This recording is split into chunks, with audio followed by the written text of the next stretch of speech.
नमस्कार मित्रांनो, स्वागत आहे तुमचं पुन्हा एका नवीन व्हिडिओमध्ये। मित्रांनो, चीननं पुन्हा एकदा त्याच्या निर्णयाने सर्वांना हैराण करून सोडलंय। गेल्या काही दिवसांपूर्वी चीननं रेअर अर्थ एलिमेंटबाबत मोठं आणि आश्चर्यकारक विधान केलं होतं। आता त्यांनी चांदीबाबत देखील एक वेगळा नियम लागू केलाय। चीनच्या या नवीन नियमामुळे चांदीच्या दरामध्ये झपाट्यानं वाढ होण्याची दाट शक्यता आहे। जाणकारांच्या मते आता चांदी स्वस्त होण्याची शक्यता फारच कमी राहिली आहे।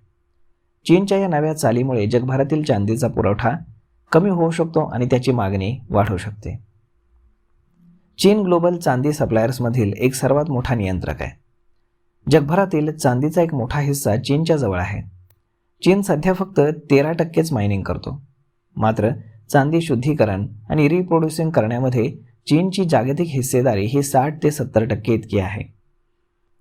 चीननं चांदीच्या बाबतीत जगात त्यांच्यावरती असलेलं मोठं अवलंबित्व पाहून त्याचा फायदा उचललाय।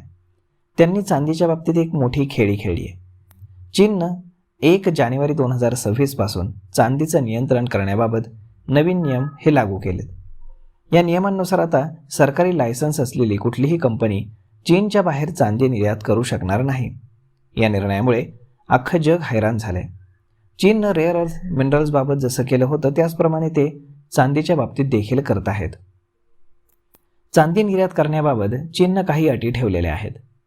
फक्त काही सरकारी मान्यताप्राप्त कंपन्याच चांदी निर्यात करण्याची परवानगी देण्यात येऊ शकते। त्यांना देखील सरकारी लायसन्स घेणं गरजेचं आहे। हे लायसन्स मिळवण्यासाठी उत्पादन, क्रेडिट लाईनसारखे मोठे मापदंड आहेत। आत्तापर्यंत फक्त 44 कंपन्यांनाच अशी परवानगी मिळालेली आहे। जागतिक स्तरावरती चीन 60 ते 70% चांदी नियंत्रित करतो। जर चीननं चांदीचा एक्सपोर्ट नियंत्रित केला तर चांदीची जागतिक बाजारातील उपलब्धता कमी होईल आणि मागणी सतत वाढत जाईल। आधीच जगामध्ये चांदीची इंडस्ट्रियल डिमांड वेगानं वाढते।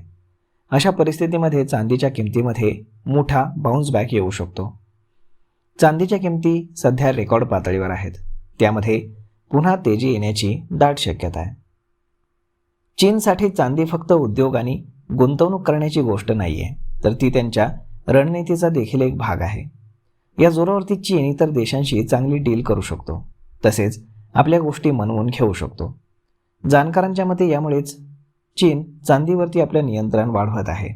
आणि एवढंच नाही तर चीनमध्ये स्थानिक बाजारात देखील चांदीला चांगली मागणी आहे। चीन जगातील सर्वात मोठा सोलर पॅनल, इलेक्ट्रॉनिक्स आणि इलेक्ट्रिक व्हेकल निर्माता आहे। या सर्व गोष्टींमध्ये चांदीचा मोठ्या प्रमाणावरती वापर केला जातो। यामुळे चीननं इंडस्ट्रियल डिमांड वाढवली आहे आणि चांदीच्या पुरवठ्यावरती नियंत्रण आणलेलं आहे। त्यामुळे या सेक्टरमध्ये चीनचा दबदबा वाढण्याचा त्यांचा मानस आहे। तर मग मित्रांनो, अशा पद्धतीनं सोन्यानंतर चांदी देखील आता दुर्मिळ होण्याची शक्यता आहे, कारण चीननं ही खेळी खेळलेली आहे आणि यामुळे सातत्यानं येणाऱ्या काही वर्षांमध्ये आपल्याला चांदीच्या दरांमध्ये सातत्यानं वाढ पाहायला मिळू शकते।